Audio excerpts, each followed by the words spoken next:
तो दोस्तों आज की इस वीडियो में हम डिस्कस करने वाले हैं ईवीएस का चैप्टर नंबर 6 मानव निर्मित वस्तुएं यानी कि मैन मेड मटेरियल्स। और ये जो चैप्टर होगा हमारा ईवीएस का लास्ट चैप्टर है। इसके बाद ईवीएस की सिर्फ हम जो पेडागोगी है यानी कि शिक्षा शास्त्र है उसी के जो चैप्टर हैं वो उनको बाद में डिस्कस करेंगे। पहले हमारे जितने भी और सब्जेक्ट बचे हैं उनका जो कंटेंट वाला चैप्टर है उन सभी को हम डिस्कस कर लेते हैं और उसके बाद सिर्फ पेडागोगी बचेगी सभी सब्जेक्ट की, फिर हम उनको डिस्कस कर लेंगे।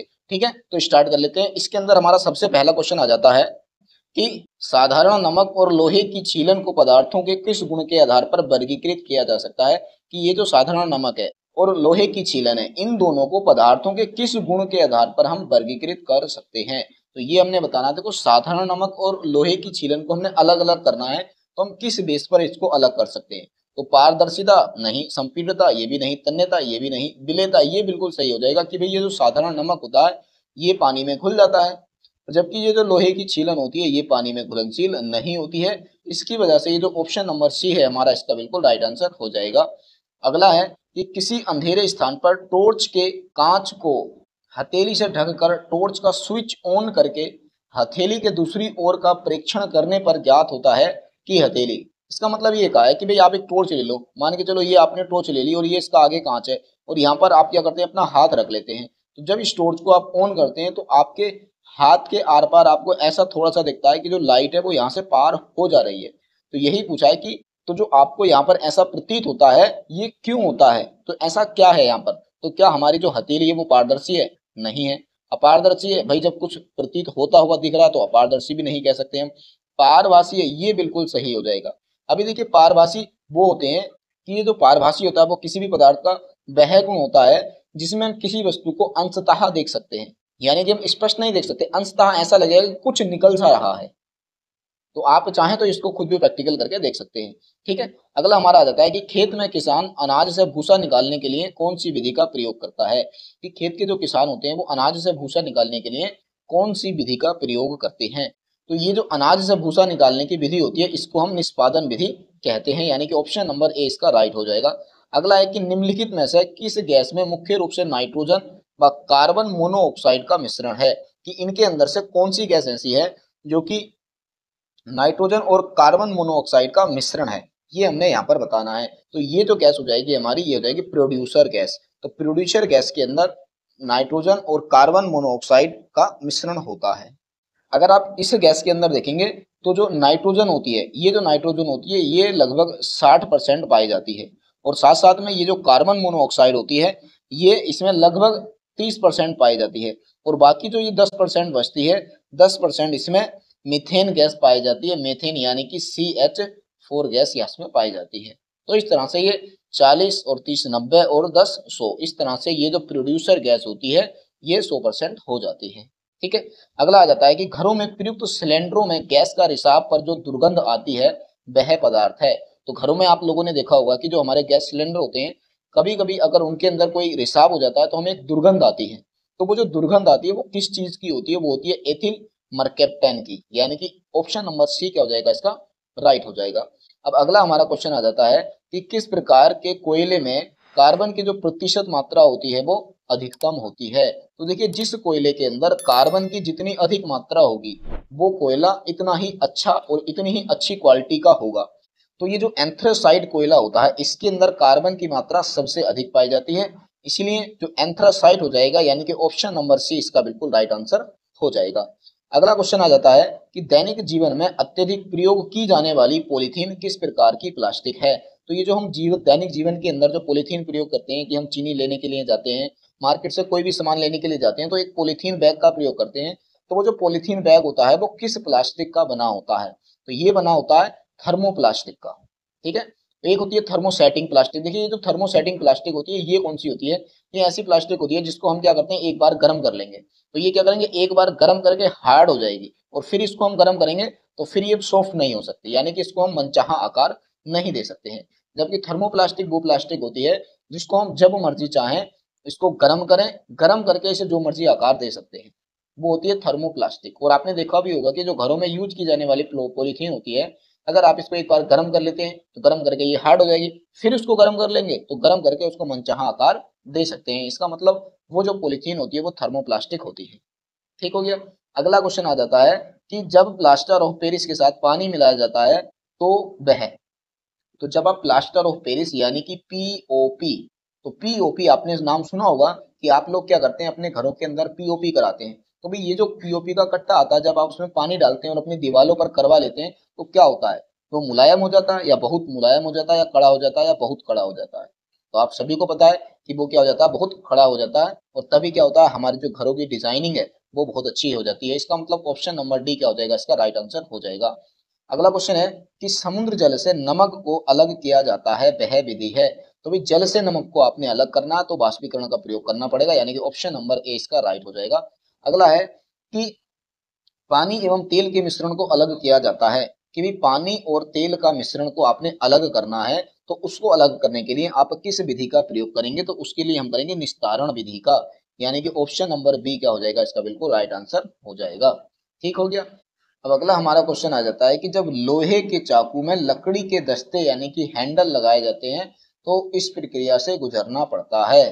तो आपने ये देखा होगा कि जो लोहे के चाकू होते हैं जब उसमें लकड़ी का दस्ता जो लगाते हैं तो वो जो पूरी प्रक्रिया होती है उस प्रक्रिया को हम क्या कहते हैं, इसमें ये पूछा गया है। तो उस प्रक्रिया के लिए हम जो सबसे पहले करते हैं कि पहले तो गर्म करते हैं और फिर उसको ठंडा कर लेते हैं, हमारा दस्ता लग जाता है। यानी कि जब हमने लोहे के चाकू में दस्ता डालना है तो हम क्या करते हैं, पहले जो हमारा लोहे का चाकू का जो हैंडल होता है, ये वाला हैंडल, आगे ये चाकू हो गया, ये वाला जो हैंडल होता है हम क्या करते हैं इसको गर्म करते हैं, और गर्म करने के बाद जो हमारे पास लकड़ी का एक दस्ता बना होता है इसको इसमें फिट कर देते हैं और फिर इसको ठंडा कर लेते हैं, और ये जो दस्ता होता है इसके अंदर बिल्कुल फिट हो जाता है। ठीक हो गया। अगला है कि जब धातु का रिम लकड़ी पर चढ़ाया जाता है तो इस प्रक्रिया से गुजरना पड़ता है, कि जब आप किसी भी धातु के रिम को किसी लकड़ी पर चढ़ाते हैं तो इनमें से किस प्रक्रिया से गुजरना पड़ेगा। देखिए हम क्या कर रहे हैं, एक रिम को, धातु का जो रिंग है उसको हम लकड़ी पर चढ़ा रहे हैं, तो सबसे पहले हम क्या करेंगे, वो जो रिंग है उसको हम फैलाएंगे, फैलाएंगे और फिर संकुचन करेंगे, यानी कि उस रिंग को पहले लकड़ी के ऊपर बहुत खींच कर फैला देंगे, फैलाने के बाद वो खुद ही उसके ऊपर सुकड़ जाएगा और उसको हम हाथ से दबा देंगे और वो उसके ऊपर फिट हो जाएगा, यानी कि ऑप्शन नंबर ए क्या हो जाएगा, इसका राइट हो जाएगा। अब अगला हमारा क्वेश्चन आ जाता है कि पेट्रोलियम धीरे धीरे खत्म होने को है, अतः वैकल्पिक ऊर्जा की ओर हमें जाना चाहिए, इनमें से कौन वैकल्पिक ऊर्जा हो सकती है। तो इनके अंदर से कौन सी वैकल्पिक ऊर्जा हो सकती है, यहाँ पर ये हमने बताना है।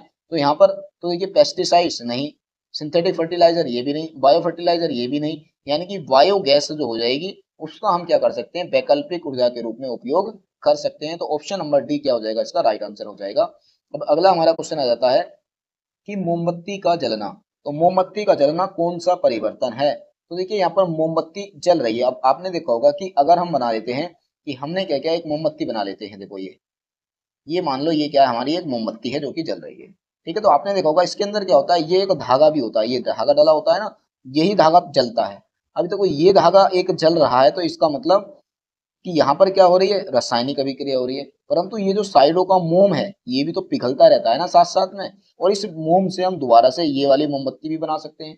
तो इसका मतलब यहाँ पर दोनों प्रक्रिया साथ साथ चल रही है। यहाँ पर मोम का जो पिघलना है वो तो हमारी भौतिक परिवर्तन हो जा रहा है, और यहाँ पर ये जो धागा है ये जो जल रहा है ये रासायनिक परिवर्तन हो जा रहा है। इसका मतलब दोनों परिवर्तन यहाँ पर साथ साथ चल रहे हैं, तो हम ये कह सकते हैं कि भौतिक परिवर्तन एवं रासायनिक परिवर्तन दोनों है, ये मोमबत्ती का जलना क्या है, दोनों परिवर्तन है। अब अगला हमारा क्वेश्चन आ जाता है कि जूट का रेशा जूट के पौधे से किस भाग से प्राप्त किया जाता है, कि जूट का जो पौधा होता है वो पौधे के किस भाग से प्राप्त किया जाता है, तो ये किया जाता है पौधे के तने से। ठीक है, कॉटन वोल से कपास को कोम्बिंग द्वारा अलग करने की प्रक्रिया को कहते हैं। जो कॉटन के बाउल्स होते हैं ना उनको हमें कपास से अलग करना है तो उस प्रक्रिया को हम क्या बोल देंगे, तो उसको बोलते हैं बीनिंग, यानी कि ऑप्शन नंबर बी क्या हो जाएगा, राइट हो जाएगा।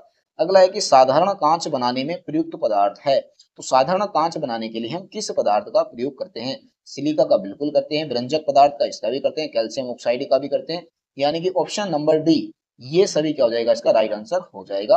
अब इसके बाद हमारा अगला क्वेश्चन आ जाता है कि जल में रहने वाले जंतुओं एवं पादपों की उत्तरजीविता के लिए ऑक्सीजन गैस का कौन सा गुण महत्वपूर्ण है, यानी कि जल में जो जीव जंतु रहते हैं उनके लिए ऑक्सीजन सबको जरूरत होती है, तो कौन सा गुण ऑक्सीजन का ऐसा है जो उनके लिए बहुत ज्यादा इंपॉर्टेंट है, तो ये हो जाएगा घुलनशीलता। क्योंकि अगर जल के अंदर जो ऑक्सीजन है वो घुलनशील ही नहीं होगी तो फिर वो सांस आसानी से नहीं ले सकते हैं और वो सारे मर जाएंगे। इसका मतलब जो ऑप्शन नंबर सी है वो क्या हो जाएगा, इसका बिल्कुल राइट आंसर हो जाएगा। अगला है कि गेहूं को पीसने से पहले पत्थरों एवं भूसे जैसी अशुद्धियों को हटाने के लिए कौन सी पृथक्करण विधि का प्रयोग किया जाता है। तो देखो पत्थर और भूसे को आपने हटाना है तो आप क्या करेंगे, उसको चलनी कर लेंगे, यानी कि ऑप्शन नंबर जो सी हो जाएगा वो क्या हो जाएगा, इसका बिल्कुल राइट आंसर हो जाएगा। अगला है कि वह पदार्थ जिसमें एक ही प्रकार के कण पाए जाते हैं। तो भाई एक ऐसा पदार्थ जिसके अंदर एक ही प्रकार के कण पाए जाएंगे, तो एक ऐसा पदार्थ जिसके अंदर सिर्फ एक ही प्रकार के कण पाए जाएंगे तो उसको हम शुद्ध पदार्थ कहते हैं, यानी कि ऑप्शन नंबर बी क्या हो जाएगा, इसका राइट आंसर हो जाएगा। अब अगला हमारा क्वेश्चन आ जाता है कि चाय की पत्ती को चाय से अलग करने की प्रक्रिया कहलाती है। तो आप सभी चाय पीते हैं, भाई चाय जब आप बनाते हैं उसमें चाय की पत्ती भी डालते हैं, तो बस उस चाय को चाय की पत्ती से जो अलग करने की प्रक्रिया होती है उसको हम क्या कहते हैं, तो उसको हम बोलते हैं छानना। यानी कि हम क्या करते हैं, चाय को छान कर फिर पीते हैं, तो बस यही प्रक्रिया छानना कहलाती है। तो ऑप्शन नंबर डी क्या हो जाएगा, इसका बिल्कुल राइट आंसर हो जाएगा। अब अगला क्वेश्चन है कि वह धागा जो पौधों एवं जानवरों से मिलता है। तो देखिए पौधे और जानवर क्या है, प्राकृतिक पदार्थ है, तो इनसे मिलने वाला जो धागा होगा वो भी क्या होगा, प्राकृतिक धागा होगा, यानी कि ऑप्शन नंबर ए क्या हो जाएगा, इसका बिल्कुल राइट आंसर हो जाएगा। अब अगला क्वेश्चन है कि वह पदार्थ जिसके द्वारा किसी वस्तु को अंशतः देखा जाता है कहलाता है। तो देखो ये अभी बताया हमने, पारभासी शब्द, ठीक है, तो हाथ की हथेली वाला वहां पर क्वेश्चन था, यहाँ पर इसकी परिभाषा दे दी पारभासी की, ठीक हो गया। ऑप्शन नंबर सी क्या हो जाएगा, इसका राइट आंसर हो जाएगा। अगला क्वेश्चन है कि दही से मक्खन निकालने की विधि है।